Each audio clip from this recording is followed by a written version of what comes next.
Did you know that there is one plant that can package your dinner, spice up your salad, fuel your body, and add amazing goodness to your garden?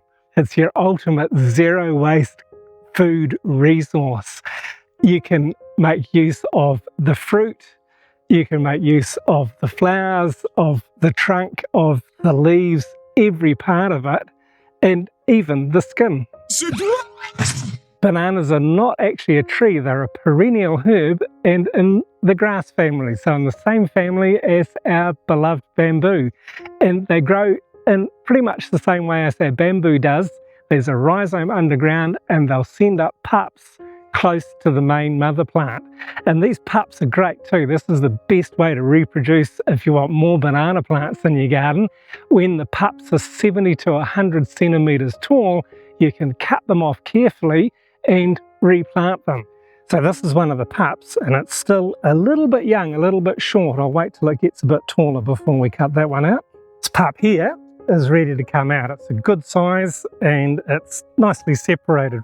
The other good thing about cutting the pups is if there's too many pups around the mother plant, it's not going to produce such good fruit. So by taking the pups out and leaving just 2 or 3 of them, this allows the mother plant to ingest more of the nutrients and produce bigger and better and tastier fruit. And then you've got more banana plants to put around your garden. And then, yeah, sure, allowing the mother plant, when it does fruit, it'll produce bigger and more lush fruit.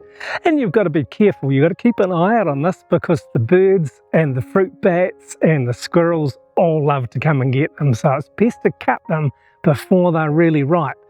Once you start to see the fruit begin to change from green to the yellow colour, or once they are very plump and there's no ridges left on them, this is the right time to get your knife and just cut that whole bunch down. But before you do this, you've got to cut the flower off. Each bunch will have a beautiful flower on the bottom of it, and the flower doesn't need to stay on that full stem the whole time. So you cut it off and you can use it in salads or in curries. It's really delicious. And for bananas, they like a lot of water. They like to have good amount of regular food. So we give them compost or cow manure couple of times a year. They're pretty intense feeders and they love the full sunshine. They are a tropical plant, so they're not going to do any good in areas where you get frosts. It'll just kill the leaves off and then kill the plant. And once you've harvested your bananas, then the mother plant is finished. You can cut her off right at the very base because she's not going to produce fruit anymore. She's just going to die. So it's best to cut her out and leave those resources for the other pups that are growing around her. But don't throw that mother plant away. You can use it. You can cut it up and put it in your compost or use it as mulch around your banana plants or other plants. Or if you've got chickens or pigs or other animals, you can feed it to them. It's full of potassium and other nutrients. And even the leaves of the banana plant are useful. Sometimes Pansara will ask me to come down to the garden to cut a couple of nice big banana leaves, and she'll use these to package some food that she might be steaming or barbecuing. And quite often, if you've been to Thailand, if you've been gazing at the street food at the markets, you would have ultimately seen packages of banana leaves, something special wrapped up in banana leaves.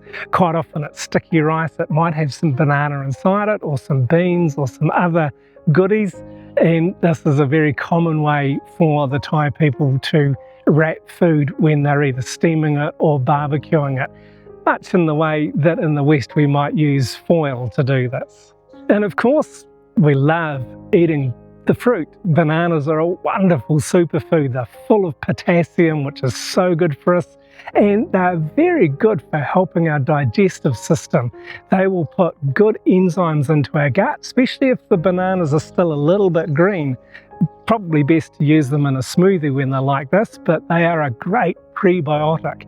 And eating a ripe banana, that's going to give you an energy boost. It's full of carbohydrates, and it's going to give you a good energy boost that's sustained. It's not going to give you a sugar crash like eating other fruits will do.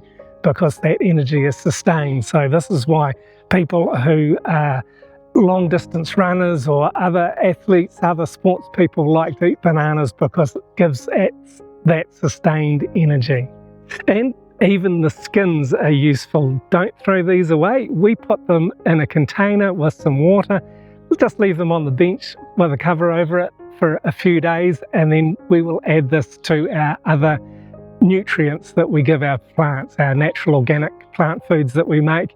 We'll quite often add it because these are rich with potassium, or we'll just put them straight in the compost. Either way, sometimes if we've got too much potassium banana water, I'll just mix this in with the compost as well. So even though banana skins might seem like waste, don't throw them away. You can make good use of them. And if you'd like to know more about what we do here at Sue and Stalk Homestay to produce really awesome organic nutrients for our garden, you can check out this video next. And thanks very much for watching this one all the way through.